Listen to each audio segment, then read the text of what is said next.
सभी भक्तों को सत साहेब व रक्षाबंधन की ढेर सारी शुभकामनाएं। आशा आप सभी कुशल मंगल होंगे और मालिक की दया दृष्टि आप पर बनी हुई होगी, क्योंकि सत्य के मार्ग को आपने चुना है। सतगुरु कबीर साहिब जी ने सत्य के मार्ग को आगे बढ़ाया था। सतगुरु कबीर साहिब जी तो अपने आप में एक सत्य की हस्ती ही थे, सत्य पुरुष के ही अंश थे। वो न कभी मिटेंगे, न मिट सकेंगे, न उनका किसी भी युग में कोई मिटा सकेगा, क्योंकि सतगुरु कबीर साहिब जी का जो ज्ञान है वो हर युग में प्रासंगिक रहेगा, क्योंकि सत्य तो सत्य है, सत्य को कोई मिटा नहीं सकता। तो कल के एपिसोड में जैसा कि आपने सुना कि किस प्रकार से मिथिला नगरी में जाकर रामचंद्र धनुष उठाते हैं और सीता वरमाला श्री रामचंद्र के गले में डाल देती है, तो राजा जनक बहुत खुश होते हैं। उससे आगे जब शादी करके राजा दशरथ अपने घर लौट आते हैं लक्ष्मण और श्री राम का विवाह करके, तो उससे आगे क्या होता है, किस प्रकार से कैकेयी श्री राजा दशरथ से वनवास रामचंद्र जी के लिए मांग लेती है और क्या होता है। आज के इस एपिसोड में सतगुरु कबीर साहिब जी धर्मदास जी को किस प्रकार से समझाते हैं। धनुष उठाने के बाद के वृतांत भरगोकुल पूछते हैं मिथिला राजा से, तो क्या क्या इसमें आता है सुने। टूट्यो धनुष धूम भई भारी, परशुराम तब लाग गुहारी। आवत तासु जो नरपति सकाने, बहुत नाम जो सुनत परमाने। सभा माज आए परशुरामा, सब मिल दंडवत किन्ह प्रणामा।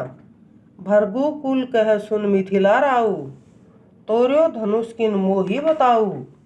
रघुपति कह धनुष मैं मापा, तुम की ही काज करत है दापा। देखी राम भरगु कुल किया रोसा, मारो शीश जो करो सरोसा। विहसे राम लखन तोय भाई, हे दवी जियान करो सुरमाई। जान बूझी जिन होए अयाना, मिटे तिमिर उगय जब भाना। दवीज कुल देखी किया परमाना, ताते तुमको भयो अभिमाना। दवीज कुल धनुष जो अपनो, दिन है राम के हाथ।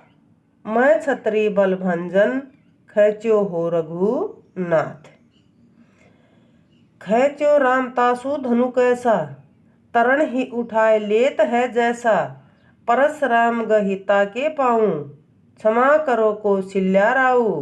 कर प्रणाम भरगुवन ही सिधारे, रामचंद्र रह सभा मझारे। ये जो आही सो त्रिभुवन राऊ, तीन महिमंडल तेज प्रभाऊ। कह सब हरि को अवतारा, परशुराम ओ राम भुआरा। जो जिन इच्छा आवत जाई, तोन गर्भ काहे दुख पाई।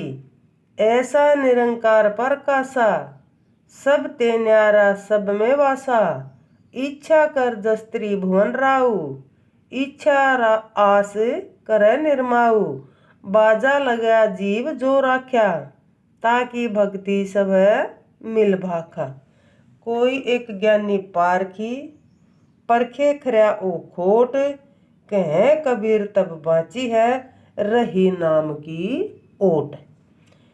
राम लखन के सुनो प्रभावा, मिथिलापति एक दूत पठावा। नरप दशरथ बेग ही चली आहू, राम लखन कर सुनो विवाहू। नरप दशरथ बेगी ही चली आएहू, ऋषिन कराय वो तहाँ विवाहू। चारों भाई ब्याहती ही पाही, बहुत आनंद किन है मन माही। चारों भाई और भुआरा, ले चली आए अवध मझारा। तहाँ आई विप्रन दिए दाना, कछु दिन कियो सुख राम सुजाना। भरत गए जह जननी ताता, विद्या पठै बहुत हर्षाता। अवध नरेश मता अष्ठाना, राम ही राज देहु मनमाना। सब मिली ऐसा मत उपराजा, करप विहान राम कह राजा।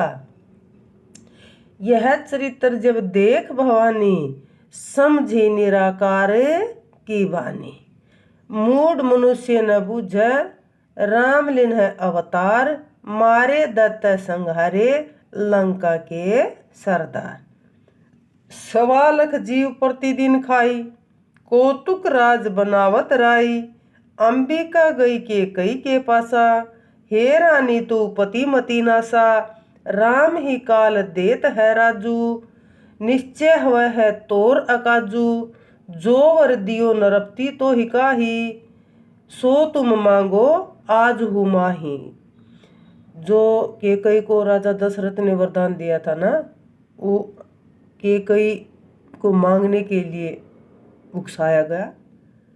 तो किस प्रकार से आगे, भरत ही राज राम बनोवासा, मांग हो आज जो होई उलासा। गई के कई मांगा वर सोई, राम बिछो प्राण नरप खोई। त्याग्यो प्राण अवध नरप जब ही, सरवन बैर जन्म लियो तब ही। चले राम लक्ष्मण सिय साथा, कर ही शोक धुन ही बहुमाथा। राम ही संग दूर लग जाई, फिर हु राम तुम तात दुआई। सुमंत मंतरी असवचन सुनाए, पठाए दूत तब भरत बुलाए। जाई बुलाव हु भरत ही आजू, उन कह देहु अवध का राजू। आज्ञा भई भिर्यो सब लोगा, सब कह भयो राम कर शोभा। क्योंकि नगरी भी यही चाहती थी कि राम को राजा के पद पर आसीन किया जाए। भरत ही पठे संदेश पुनि, तब ही भयो रवि सांझ। गए जहाँ तहाँ रघुपति, बैठ गए वन मांझ। तो किस प्रकार से सतगुरु कबीर साहिब जी ने धर्मदास जी को ये वृत्तांत समझाया। आगे का वृत्तांत कल के एपिसोड में समझाया जाएगा। तब तक के लिए अपना ख्याल रखें, मालिक से अटैच रहें और अपना इस सतगुरु कबीर साहिब जी के मार्ग को कभी न भूलें। बोलो साधु सत साहिब।